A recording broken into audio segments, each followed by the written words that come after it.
10 years earlier. Ngozi, who was 34 years old here, lighter in the face. The kind of light that comes from being loved well. She sits on a hospital bed beside her husband Kunle, 36 years old, who is hooked to an IV drip. His breathing is labored, but his eyes, when they find her, are still tender. There are flowers on the windowsill that she brought because he asked her to. The doctor has already spoken. The words landed like something dropped from a great height. Try not to cry in front of me. Your jaw goes tight. Right here, I've known that jaw for 6 years. I'm not crying. I know. You're being strong for me. You've been strong for me for 8 months. You're allowed to fall apart. Not yet. Not while you're still here. When I'm gone. Kunle. Please, let me say it. I don't want you to fold yourself up and put yourself away somewhere. I know you. I know you'll think that the safest thing is to stop. To just run your shop, pay your bills and be fine. Don't be just fine. You were made for more than fine. Don't talk like it's already. It's already. And we both know it. Promise me you won't waste the rest of your life being afraid of ending. Everything ends. That doesn't mean you don't start. I can't promise you that. I know. You've never promised me anything you weren't sure you could keep. That's why I love you.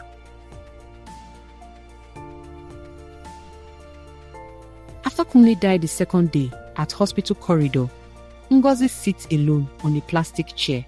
The nurses have gone. The doctor has gone. Funke, her sister, stands beside her, saying nothing because there is nothing. Ngozi stares at the floor. Her face is not crumpled. It is worse than that. It is still. The stillness of a woman who has just understood something she will spend years trying to understand. Come, let's go home. I'm not doing this again. Ngozi, I'm not doing this again. I'm not giving anyone that kind of... I'm not building something for someone to take when they go. Never again. Ngozi stands up sorrowfully, holds her clothes, and walks out of the corridor with the careful, deliberate step of a woman who has just locked a door from the inside and swallowed the key. Funke, her sister, tries to console her 10 years after the loss at Balogun Market in Lagos. The stall is alive. Bolts of Ankara, Aso-oke, Adire and lace stacked with precision. Ngozi moves through it like a woman who has made peace with her domain. She is beautiful in the way of things that have weathered something. Madam, this Guinea brocade, you have it in wine? The wine finished last Tuesday. I reordered. Come back Friday or I'll call you when it lands. Are you sure? Have I ever told you something that didn't happen? Ngozi's assistant, Titi, appears from behind a bolt of fabric. Madam Ngozi, that man is here again. Which man? The quiet one, the one that doesn't buy anything. Tell him we're not a sitting room. I've told him that before. He just smiles and stands there like he's waiting for something to ripen. Dele, who is 47 years old, stands at the edge of the stall, tall, unhurried, wearing a soft grey kaftan. Look, he's standing there. What kind of person just stands? 3 weeks later, Dele is at the stall again. You've been here 6 Saturdays. You haven't bought a single yard. I'm still deciding. Deciding what? What is it you came for? Something like that. Sir, I have been in this market since I was 34 years old. I know every kind of customer. The ones who pretend they're not interested so they can bargain lower. The ones who come for company because their houses are empty. The ones who are just lost. Which one are you? Okay, my name is Dele. I'm an architect and this place is for people to live in. And I've been watching how you arrange this store, the way the color runs from dark to light, how you keep the textured fabrics at eye level, how customers always leave having bought more than they planned. It's intelligent. I find intelligent things worth returning to. Don't come here with your compliments expecting a discount. I don't need a discount. I need 2 years of that advert for my mother's birthday. Okay, now you're a customer. That I can help with. At the end of the market day, Ngozi and Titi are closing the store, wrapping the fabrics and counting the day's sale. He stayed almost 2 hours today. Mind the ledger, Titi. He doesn't look at you the way men look at you when they want something. All men want something. My father looked at my mother like that, in utmost admiration. Ngozi stops in thought. A flicker of something crosses her face, then it closes like a shutter. Your father and your mother are their own story. Don't borrow other people's stories and try to wear them. Yes, ma. Afraid to disturb. A sudden downpour has chased the market into stillness. Ngozi is trapped under her shade. Dele appears, also sheltering. It's almost funny. You're not afraid of rain. I grew up in Abeokuta. Rain falls there often. This Lagos rain is just noise. That's a good way to put it. You never told me what kind of buildings you design. Mostly homes. Sometimes I do commercials, but homes are what I love. People think a house is just walls and a roof. A house is a theory about how the people inside it deserve to live. My husband used to say our house was too quiet, that a house needed noise to be alive. Children, visitors, a radio always on. I'm sorry, that was... No, please. He died 10 years ago. Sickle cell. We had 4 years. It wasn't enough.